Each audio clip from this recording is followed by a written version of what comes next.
Welcome back to the Gallop. My name is Soria, and I am here with Jonathan Z and Oliver Marburg from the Mustang News Sports team. They have been beat reporters for baseball this entire season, so they've talked to a bunch of players. They've talked to head coach Larry Lee continually throughout the season, going to games. They've done a great job this season so far covering this team. So, guys, how are you today? I'm doing really well. Thanks, Ty. Happy to be on here, man. Yeah, great day, sunny out. Glad to be able to hop in. Yeah. So before we get this show started, I'm going to just mention that we'll be talking about, the recent developments that have been happening with the team, the UC Irvine series, the UC Santa Barbara series a little bit too, and then things coming up, the Big West tournament, first ever Big West tournament for Cal Poly baseball, and then just other developments like with stuff with notable players, and then discussing, just the strengths and weaknesses of the teams. So starting off, I'm just going to kind of break the ice a little bit, but since you've been reporting on baseball, who has been your favorite player to talk to after the game? That's a good question. I always try to, interview a new guy. I don't like talking to the same guy too many times in a row. But the guy I've interviewed the most probably is Peanut, Alejandro Garza. Great guy, always gives great answers, and always seems happy to be the one interviewed. So I'd say Garza has been the best guy to interview so far. But they all super nice guys, and all have been a pleasure to interview. Yeah, they're all great. They all give great answers. I personally like talking to the pitchers. I pitched in high school, so it's kind of like, you can kind of understand what you're saying a little bit more than the hitters. But Ryan Fenn's also a really, really nice interview. He knows what he's talking about. Yeah, that's really cool. And then obviously Larry Lee too. He's definitely a character.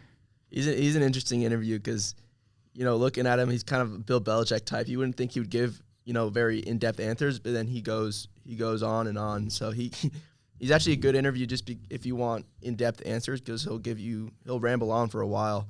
But you definitely can't prepare too many questions or you'll be there for a while. Yeah, it was great. When I was writing the preseason interview, I went to talk to him. I'm like, so, kind of like, how's like the infield shaping up? And then he went through the infield and then went through the outfield and then the starting pitching in the bullpen. I'm like, okay, wait, I only asked one question. I only asked about the infield. Like, thanks. I was going to ask about the other people, but dang, give it like a little time. But, he's great. Yeah, he'll go above and beyond. He'll give you way more than you ask. So shout out Larry Lee. Yeah, I always love those coaches, like the ones that just like they're straight up, like you ask a question and they give you a straight answer, and then usually a little bit more than that too. Way more, yeah. Yeah, it's really cool. So let's get down to the little bit of a rough stretch for Cal Poly baseball. Right now it's Tuesday, April 29th, so we are fresh off of the home UC Irvine series that just happened. Cal Poly baseball just got knocked out of the top 25 rankings. UC Irvine, I think they're still ranked right now. But I think they're 9th, and if you look at like d1baseball.com, they're 9th. Yeah, so the sweep of us jumped them up 3 spots.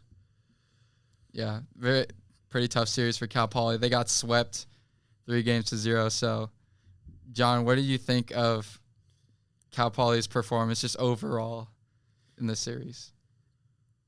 They always put together like one good thing a game. Like, game 1, they kind of hit well. Game 2, they did really well pitching. And then game 3, they hit well again. But they didn't really all put it together at one point. Like, you need like to beat a team like UC Irvine, you need to have a good game hitting and pitching. Yeah, 100%. And Irvine really impressed me. They just timely hit after timely hit. They'd stack. They put up crooked numbers, it seemed like, every inning when they needed to. So, I covered Friday and Saturday of that series. Before I really settled down into the box, Jack Collins had hit a 3-run homer in the first. I was like, okay, we're here to prove something, and we have our Friday starter Griffin Ness on the mound, so I feel good about it. And then in the third inning, Irvine puts up a 4-run inning. So all of a sudden they have the lead, and you're just kind of like, okay, this is why they're the 12th ranked team in the nation, and 9th now. And then, the bats went cold from there, and they continued to stay cold throughout Saturday when they got shut out. So it was a streak of 13 scoreless innings throughout Friday and Saturday, and that's all she wrote, because if you don't score against Irvine, you're going to lose, obviously. Yeah, Irvine had one of the best rotations when I was looking through it. Like they have the best rotation in the Big West pretty much. And then Ricky Ojeda, I think is how you say his name. Oh, yeah, he's dominant. Picked up his 11th win of the year on Sunday, which is the lead in the nation. Yeah, that's Which crazy. is impressive. Yeah, and then game 1 and game 2 a little bit rough, but then game 3, like it seems like Cal Poly was finally gonna have it. It was already gonna be a high scoring game. I know Cal Poly, like it was pretty much back and forth, and then something happened in the end. Yeah, I mean, it was just the game was just already topsy turvy. Like neither starter made it out of the second inning. You know, Larry Lee made the call to pull Ethan Marmee really quickly, and then UCI did the same with Ryder Brooks, who coming off a complete game shutout to not even make out the second inning the next game is pretty crazy. But you know, it was almost like Chris Sylvester, who calls the games for Cal Poly, he was talking about how like UC Irvine always puts up crooked numbers to your point like they did, and all of a sudden now it's Cal Poly. They score 2 runs in the third, 3 in the fifth, and it's like okay. String together hits, string together offense, and then in the bottom of the 8th, you take a lead, and you almost like expect like at that point, like okay, like our pitching's going to hold finally. Like this is the time for the pitching to hold, and then especially like when you get to 2 outs with Tanner Scoosby on the mound, it's like okay, like this is it. Gets him to 2 strikes, hits the batter. Apparently, I didn't see it on the broadcast. It was kind of iffy. And then bases loaded walk, tie the game, and then a base hit into center to kind of knock out the Mustangs at that point, go down 2. It's just you can survive the one thing. You can survive hitting the batter or even the base loaded walk, but it's just like the final like gut punch that really kind of just flatlined Baggett. It was kind of disheartening to be in the box for.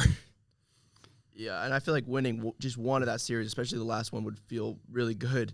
And for it to end like that is definitely disappointing. And the stretch of conference games, the last 6, has been really disappointing because Cal Poly is obviously a great team.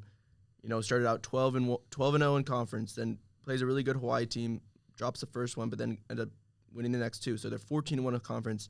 Now they're sitting in 15-6 in conference. So they're 1-5 in their last 6 conference games.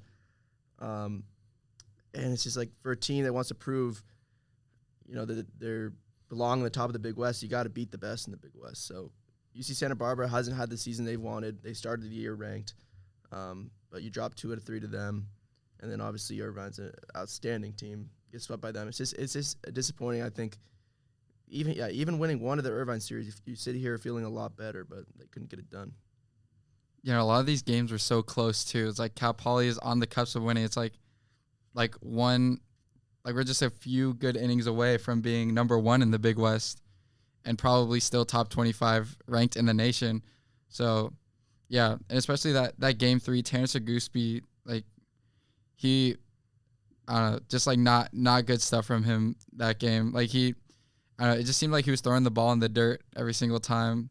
I mean, it's a really hard to pitch to UC Irvine, but yeah, I mean they can all do damage, right? And yeah, maybe his curveball spots weren't the greatest, but still, it's also kind of hard on him because he came into the middle of the inning with 2 runners on, and probably could have just gotten a clean inning to start with, in my opinion. I feel like Jake Torres had done enough to that point. He got you to the 9th with the lead, just hand it off, but I digress. Yeah, and then talk about a little bit more about that Santa Barbara series. Like Santa Barbara, like you said, like they're ranked at the beginning of the year, but now they've kind of fallen in the Big West. So, looking back at it now, that series kind of means a lot more since Santa Barbara's not having the season that they want right now. Yeah, that first Thursday game was a really good one. Went to extra innings. Casey Murray Jr. delivered a big hit in the 11th inning, so it went to 11. Really good pitching that game from Griffin Ness, Chris Downs, and Jake Torres. So those are 3 guys that Coach Lee really trusts, and they got the job done. And then you covered the last 2 games of that series, or no? I had the first game. You did the last 2, didn't you? Okay, yeah, you're right. Yeah. Okay, yeah, you're right. Yeah, I had the last two, and again, offense just couldn't get it done when it mattered, and it was pretty disappointing. The Friday game, I mean, the thing I noticed is they had 10 hits. So you look at they had 10 hits, but they were kind of scattered. They couldn't really get any big innings going, and then another 4-0 shutout, which has kind of been a theme against Irvine as well. But on Saturday, so win the first one, you feel really good, and then lose the next two. It's just disappointing. Yeah, and it's just brutal because like it just kind of kills all your momentum. Like, yeah, winning the first one's great, and then you lose the next two, and it just like it's such a downer because you got the one win. All you need is another one for the series win. Or I think like conversely, like if Cal Poly wins like on Sunday, like to your point, if Cal Poly wins on Sunday compared to Friday, or even just like the Sunday of the UC Irvine series, it's like it just feels so much better. Right. Yeah, and I was talking to Josh Volmerding after the loss, I think Saturday, where he had a really good outing, struck out a career-high 11 batters, and had no walks. And he had 6 walks against UCSB, and I think that was kind of the difference. And he was saying how, he's usually an in-zone guy, and that's how he's effective. And so he had to focus really on this week and getting back to the zone, getting back in the zone. So it's kind of an anomaly. 6 walks, though, it just can't happen from your starter, and it ultimately came back and bit him. Yeah, it kind of reminds me of last year, just a little bit, at least with the Santa Barbara series. Cal Poly won their series against UC Irvine last year, and they also won the Santa Barbara series. Yeah, they also won the Santa Barbara series. But the reason why they didn't win the Big West is because they lost to series to mid teams like UC San Diego. They lost 2 out of 3 to them. Hawaii, I mean, they're a little bit better, but Cal Poly, like, they've showed that they can be the best team. And I think that 12-0 start, even though, like, despite not beating UC Irvine, like, they have the potential to win that tournament this year. So Cal Poly is just, like, sometimes it's just staying consistent, getting the offense and the pitching in at the same time. Yeah, it kind of does seem like the inverse of last year. But, I mean, obviously, they're still a really good team. Sweeping 4 conference opponents in a row is not easy, and even the best teams can't do that. So yeah, it was the best start of a season from a Big West team, I think, ever, right? Second best. Yeah, second best since Fresno State. And it wasn't even called the Big West back then. I think 88. It was the Pacific Coast Athletic Association. Probably, yeah. Some weird name. It wasn't the Big West, though. I know that much. All right, when we get back, we're going to talk a little bit more about this Big West tournament that's coming up, and also some notable players, who's been doing well and who has not been doing so well, and how Cal Poly will fare in the Big West tournament. So we'll be right back.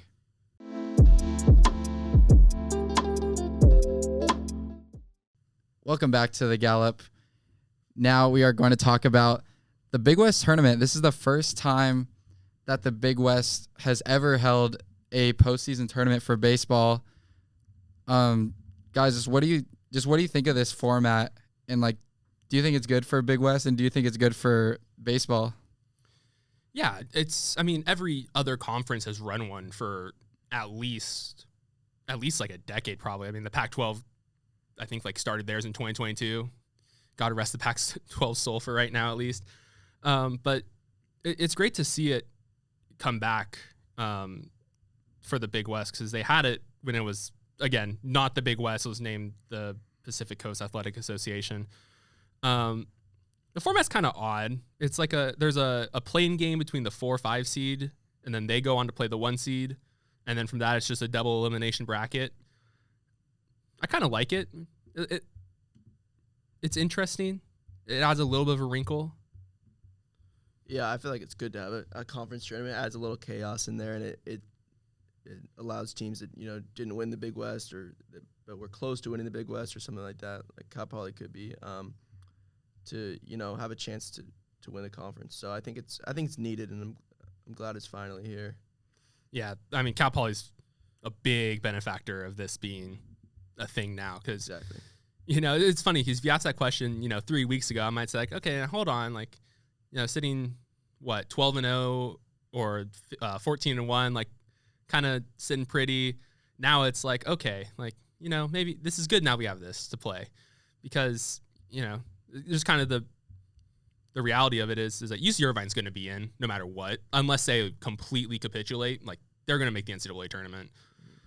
A team like Cal Poly, Cal State Fullerton, like, a team that's been, solid. UC Santa Barbara, and not in conference play, but they have a 29-14 record. Like, they're good too. Like, one of those teams that kind of more on the bubble. Like, they really need this Big West tournament to get the automatic bid. Yeah, and also Cal Poly is a program that's like pretty consistently good. Like, although we haven't been able to get the 1 seed like in a few years, like Cal Poly is always in the mix, and I think that's the real benefit of having a tournament. It's like Cal Poly can always get really hot again, and then have a good postseason tournament, and then maybe beat UC Irvine in the championship, and then punch our ticket. So I think overall it's really good, and it's cool to see the Big West, like, just in general, have this trend of switching to postseason tournaments, because softball also, they have their first Big West tournament this year, and then a couple years ago volleyball had their first Big West tournament, and that's been benefiting Cal Poly too, because they've been making it really far in that tournament. They didn't win this year because Hawaii bested them in the championship. Always tough to beat Hawaii, but yeah. I think overall, just having the tournament format is just more entertaining as well. Yeah, I love it in basketball. Football, obviously, or football has the championship. They don't have a tournament, but yeah, basketball, it's always fun because you get a Cinderella team to make March Madness, and so I mean, it could happen here with Cal Poly. They're probably not going to make a regional where it sits right now, but they could play their way in easily, especially if they perform well in the Big West tournament. Yeah, that's kind of one of the nice things about the tournament. All you need to do is get hot for those couple of games. I mean, about a decade ago, the men's basketball team got hot at exactly the right moment, made a tournament, got to face Wichita State squad that promptly rolled them, but they still made it. They can still mark themselves down. Big West tournament champions, NCAA tournament appearance. So did that Wichita State team have Fred Van Vliet on it? I think it did. Probably. It was like the year where like Wichita State almost went undefeated. Yeah. And then they lost in the championship. Wichita State being a 1 seed is crazy. Or 3 seed or whatever. Or they're the 1 seed, right? No, they were the 1 seed. Yeah. We were the 16 seed. 16, yeah. So, yeah. Yeah, so, I mean, to that point, yeah. Conference tournaments are needed, and I'm glad they're here, and hopefully Cal Poly can make some noise. But to do that, they're going to have to get by UC Irvine eventually, right? So, if they get that 2 spot, they'd play Fullerton in Fullerton, right? First. Yeah, so that's the way it shakes out. So currently Irvine is 19-2. They're 4 games clear of us, and because they hold the tiebreaker, they're essentially 5 games. So I mean, with 9 games to play, it's basically UC Irvine's spot. It is, yeah. Like, again, UC Irvine would have to completely capitulate, which would open up a whole nother can of worms. We are currently 1 game up on Fullerton. But again, because we hold the tiebreaker for Fullerton over with the sweep, we are essentially 2 games up. Fullerton at 14-7 and is pretty comfortably in the 3rd spot. And then there's kind of like a 3-horse jam for the last 2 spots. UC Santa Barbara, UC San Diego, and Hawaii are all kind of hovering around that like 500-ish mark. Hawaii is in 6 at 12-12, so be kind of interested to see how the bottom of the race shakes up, because if one of those teams can knock off Irvine, hey, there's your path. Yeah, I'm sure whoever comes out of Cal Poly Fullerton would gladly take that. Get to avoid UC Irvine, at least in the immediate. But Long Beach State could also make a run at it. They'd have to go pretty close to winning it out, though, I think, to make it. And for the bottom 4 teams, they're basically all out. It'd be interesting to see Cal Poly be the home team playing Fullerton in Fullerton. Yeah, it's one of those like fun quirks. It's like, oh, like, yeah, you're the home team, and then all Fullerton fans, all Fullerton students, and it's like, Yeah, it's like a Rams hosting the Super Bowl type of situation. Yeah, or who was it or the Rams when they play in Arizona this like NFC wildcard game too because they because of the fires. Yeah, because of the fires. There's for some reason a lot of Minnesotians who live in Arizona. So for some reason, Yeah. apparently Minnesota Vikings had a decent contingency in Arizona. So Yeah, so we'll see if some Mustang fans live in Fullerton. We'll see. Yeah, I'm sure my brother, he goes to Cal State Fullerton. Oh, really? I think he'll be out there. Shout out Zach Soria. did you make fun of him when we swept him early in the season? Nah, No? I mean like it's like what are you gonna do? Keep it classy. Yeah, keep it classy. Keep it class. Okay. But yeah, I mean Wait for the tournament to happen. exactly. Wait for the tournament. It's early, but yeah, I follow the UC or the Cal State Fullerton Barstool, and it's like, and I forgot which team beat Cal Poly, but they went all out when the CSU Fullerton Barstool beats Cal Poly at something. I don't even know why, but Little brother. yeah. Except they're in MLB The Show now, and we're not. Yeah. so. Yeah, So they have that. They're in MLB The Show. We do not get any representation in that. Yeah. And then getting into the regional, John, you know a little bit more about like Cal Poly's chances at making a regional, but I know pretty sure the precedent is like Big West teams don't really they don't like to put Big West teams in the regional. Yeah, I think UC Irvine, UC Santa Barbara were both in last year. But those are also two really, really good squads. Like Cal Poly beat them, but like they were still like really, really good. This year it's a little more shaky. So there's 29 automatic bid spots, and so there's 35 at-large bids. If you take a look at the RPI, like currently RPI-wise, we're in 27th. So in theory, we should, like if the season ended today, in theory, we would make it.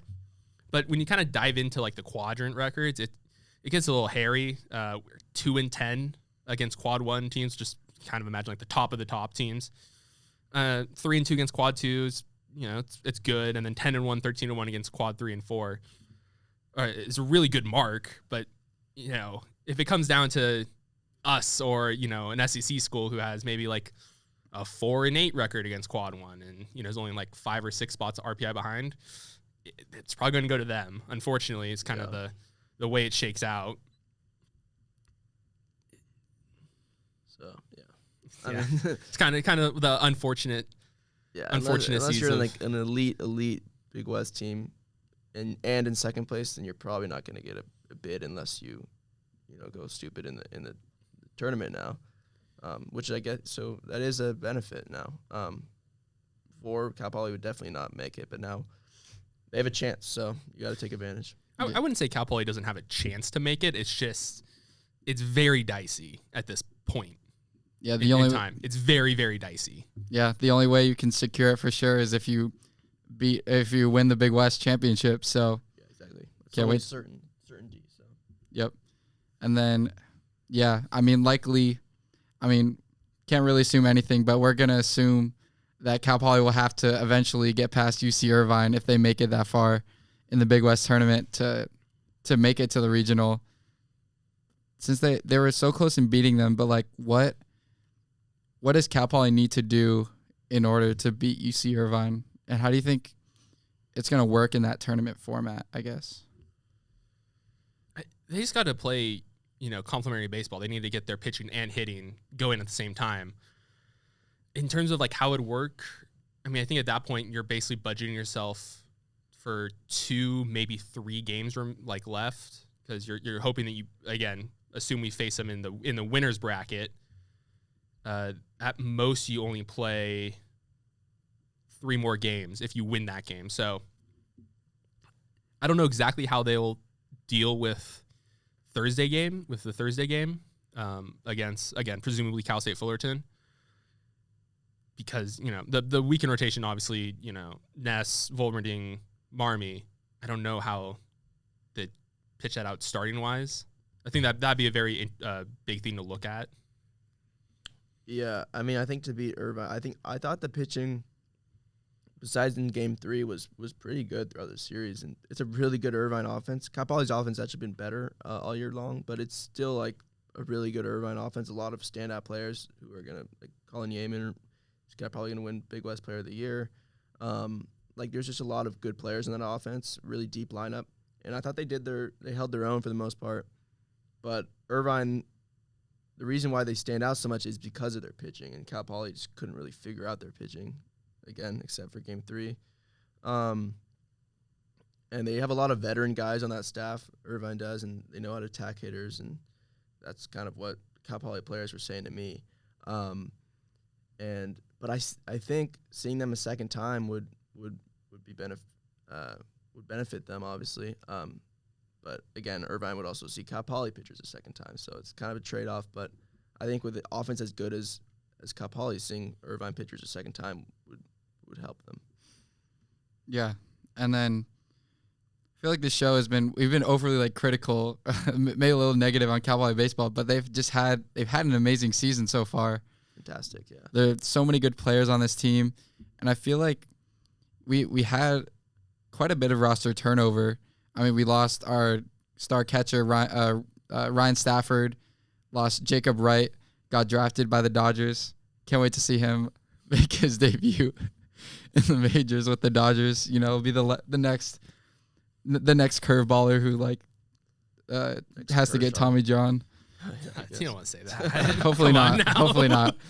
But yeah, but got a good player. Jake Steele also got drafted. Joe York, yeah. Yeah, Joe York. Stephen Brooks. So a lot of good players got drafted or graduated, and still Cal Poly was picked to finish third in the Big West, and they're overperforming that right now. So, like you said earlier, like we're a consistently good program no matter who's on the field, and you had Alejandro Garza, Big West Freshman Field Player of the Year. You had Griffin Ness, Big West Pitcher of the Year. Freshman pitcher of the year. And so you have your pieces. They have a lot of good young pieces, which means I think they're going to be even better next year. So, yeah, it's been a really, really successful season.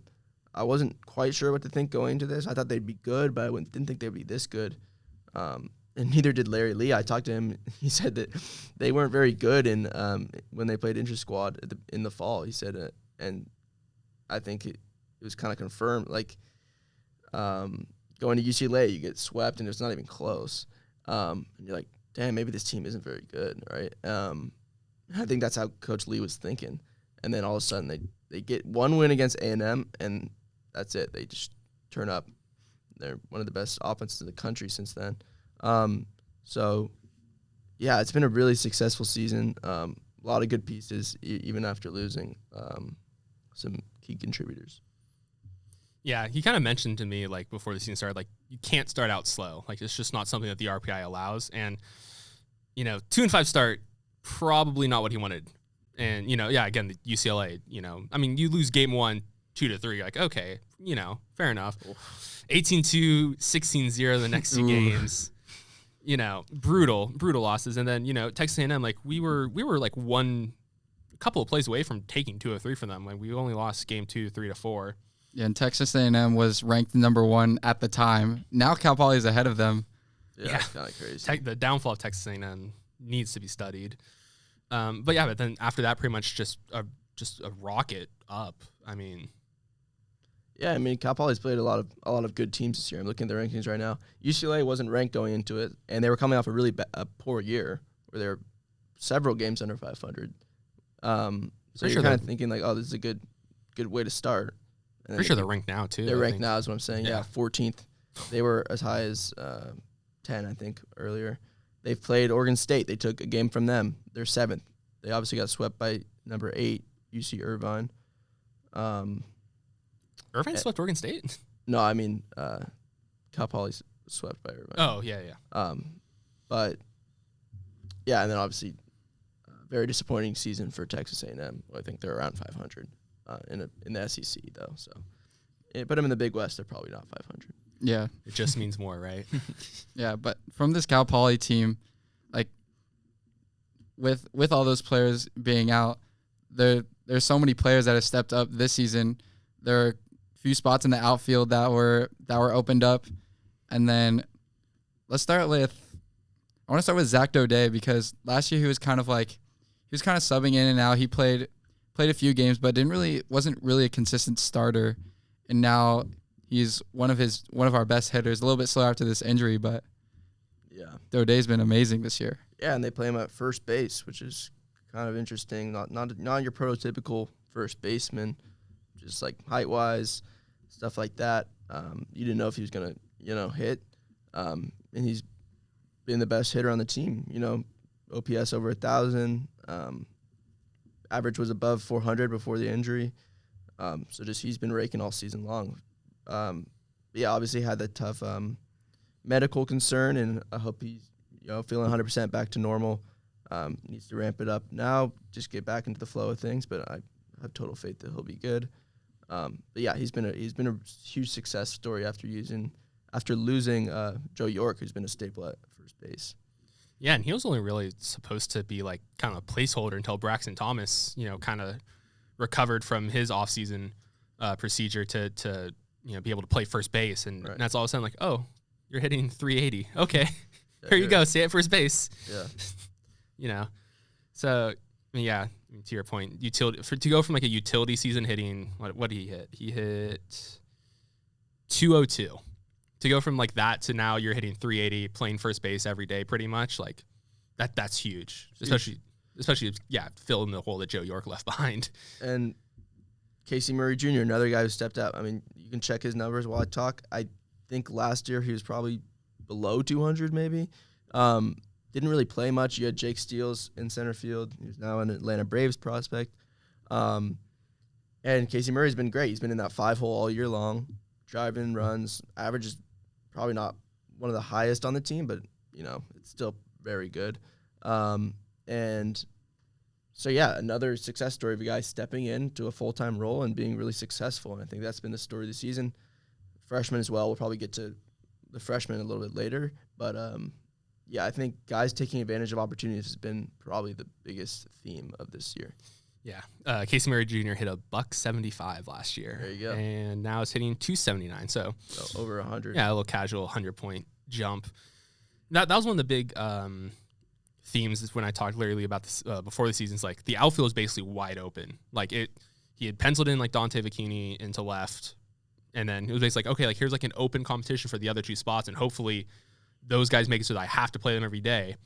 And eventually kind of came out to, okay, well, Dylan Cordick's our right fielder for, pretty much the entire season.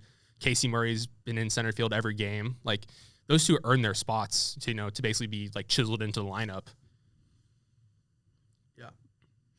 Yeah, and then another hole to be filled was the catcher position, Ryan Stafford. But who knew that we'd have someone probably better this season than Ryan Stafford last year. He was really good, but Jack Collins, pretty much the best hitter on Cal Poly at this point. He's been absolutely amazing this season. He transferred from Long Beach State. I think he went to JUCO before that. Yeah, I think like Saddleback College or something like that. Yeah, Saddleback. Yeah, so just a crazy success story as well for Jack Collins. I don't know what Long Beach was doing last year. I don't know why they didn't play him. I mean, he's a fantastic hitter. He started every game at catcher for the Mustangs this year. I think he started 9 games or something, or maybe less. Maybe appeared in 9. I think he started 9 though for Long Beach State. It wasn't very good last year, so I don't know if it's an adjustment he made or they just didn't know what they had, or I don't know. But he's been here. He leads the team in home runs. He's among the Big West leaders in home runs with 11. He's been in the cleanup spot all year round. He delivers big hit after big hit. Game-winning homer in Texas A&M. Had a walk-off homer at home against Oregon State, another really good team. So, yeah, big hit after big hit. Just what a story. Yeah, and also in that series, he hit a 3-run or 2-run home run in the 9th of the game on Friday that got called back for a pitch clock violation by the pitcher, which is Oh Yeah, that was pretty fun to try to figure out what the heck happened. I think guys revenge the next game. Yeah. Yeah, and then put one into the tree line. Yeah, and then I mean, it seems like this hitting lineup is just like it's so complete now.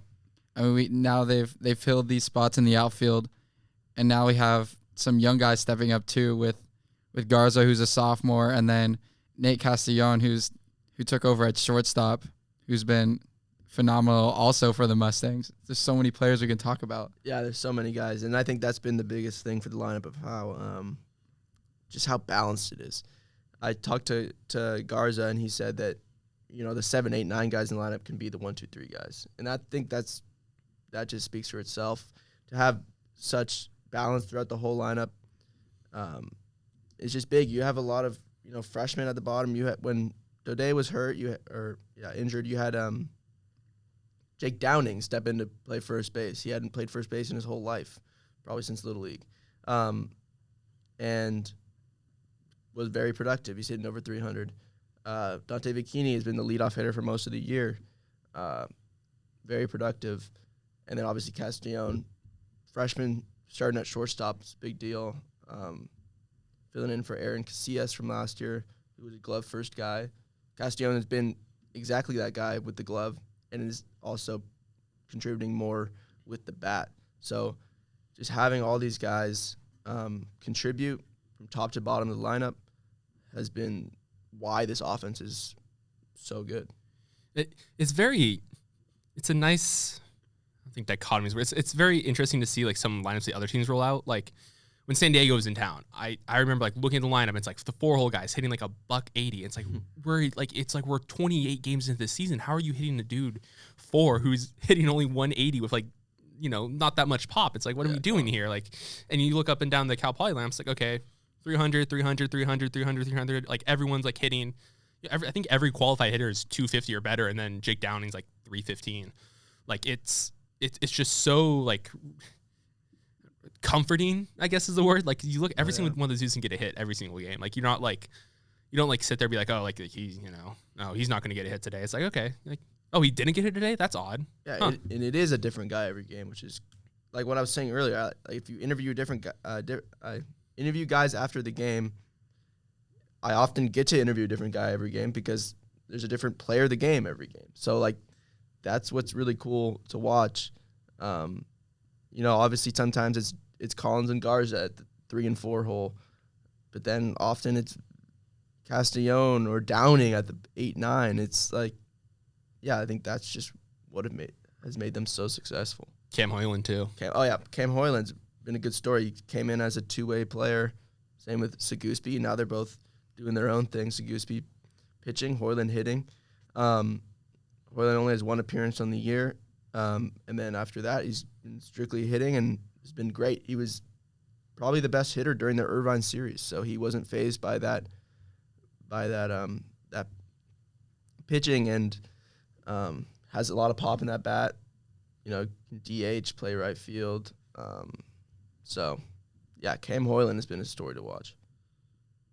Yeah, and just so many hitters on this team. But let's start to get into this pitching lineup, though, which is a little bit more complicated than this offense because, I mean, pretty much except for that Santa Barbara series, like, I feel like you can always trust the Mustang offense to deliver, but the pitching has been just a little bit inconsistent this year. So, yeah, guys, what do you have to say about their pitching, at least just in general this year? It's kind of hard because college baseball is inherently kind of more offensive. You're still using metal bats, and all of the scouting reports have kind of trickled down. So you're getting like a really top level scouting report on every single pitcher every game. And despite that, I'd say like the rotation has been pretty solid. I mean, Griffin Ness, obviously the ace guy, he's been really phenomenal all year. Josh Volmerding kind of goes up and down. Like one start, struck out 11 against Irvine, walked 6 against Santa Barbara. Ethan Marmey, same thing. He turned into a decent start against Santa Barbara, and then against Irvine couldn't get out the second inning. It's great to be able to rely on Griffin Ness, you just wish for a little bit more consistently from the 2-3 guys. And I'm not saying that they're bad because, you know, they're still probably better than a decent chunk of the Big West 2-3 guys. For sure. It's just like it's a little bit shaky. Like, are we getting the good Josh Morning or Ethan Marm? Are we getting the one where it's like, are we going to have to pull them early? Right. And I think consistency is definitely the name of the game, and that's been what the Mustang pitching has struggled with the most, but they've still obviously been good enough to win a lot of games. And when the offense is so good, it often doesn't really matter. So, but against really good teams, it will matter, and that's why they found themselves getting swept.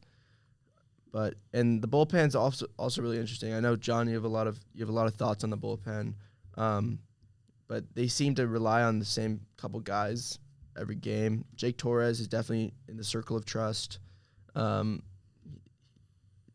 Obviously, Tanner Seguspi's in the circle of trust. And outside of them, too, you never really know what you're going to get. I mean, you'll get Chris Downs, but it is kind of... You get a lot of lefties out of the bullpen. There's a lot of lefties out of the bullpen. There's not many righties that come out besides Seguspi, so that is kind of interesting.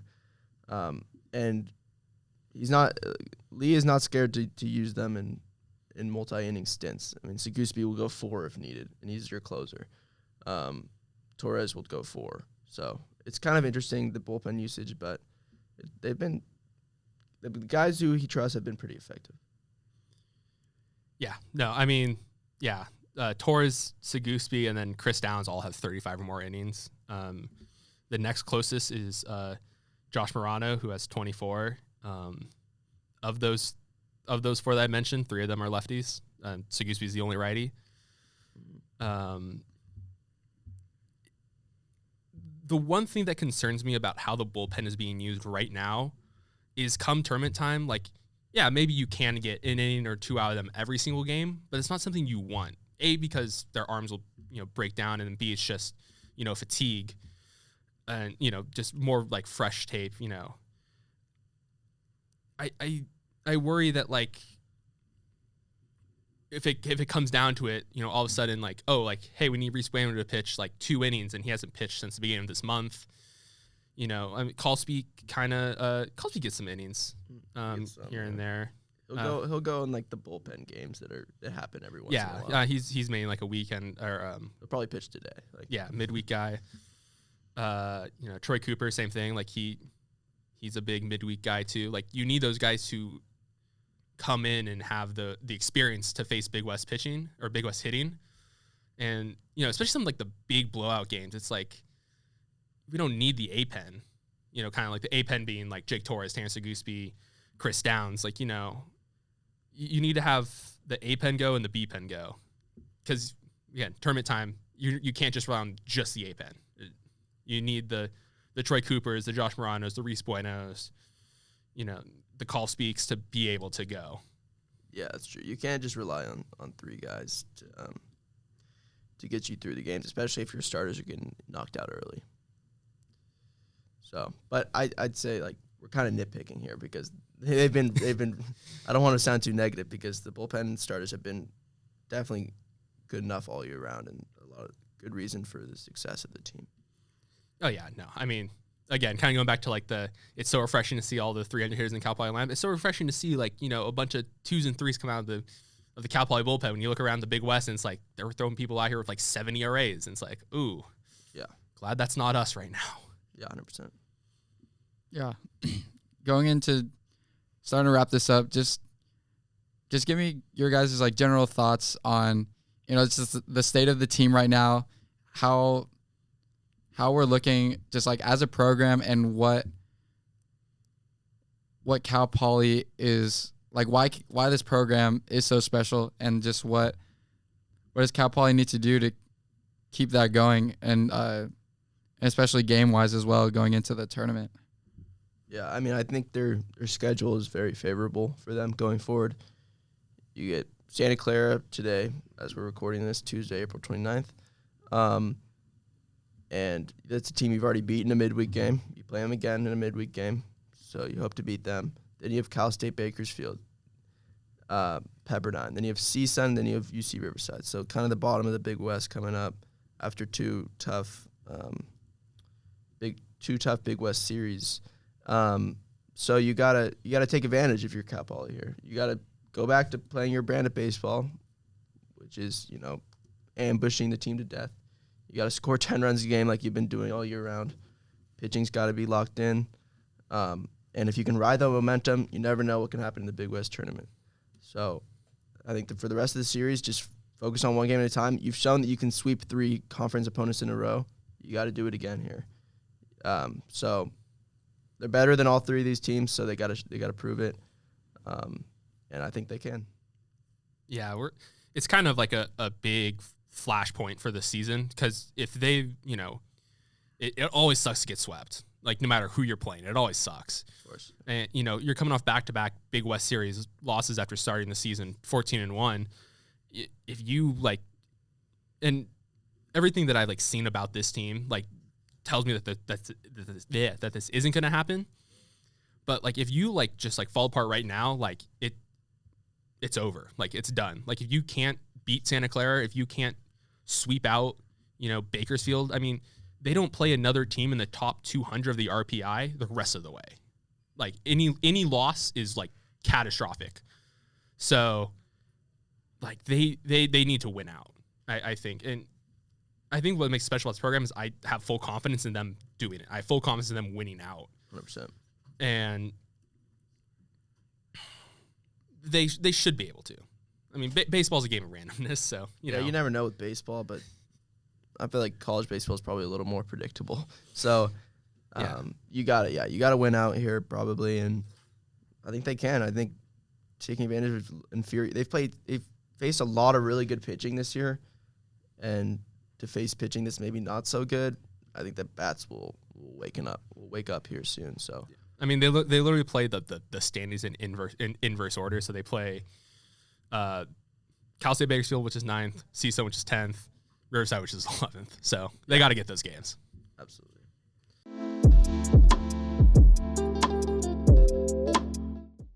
Thank you for watching the Gallop. Jonathan Z and Oliver Marburg here in Swanson studio here. Thank you guys so much for being on the podcast. You guys have so much baseball knowledge. It's crazy. Yeah, pleasure, and hopefully we can come back soon. So, yeah. This was really fun. Thank you. We'll see you on the next one.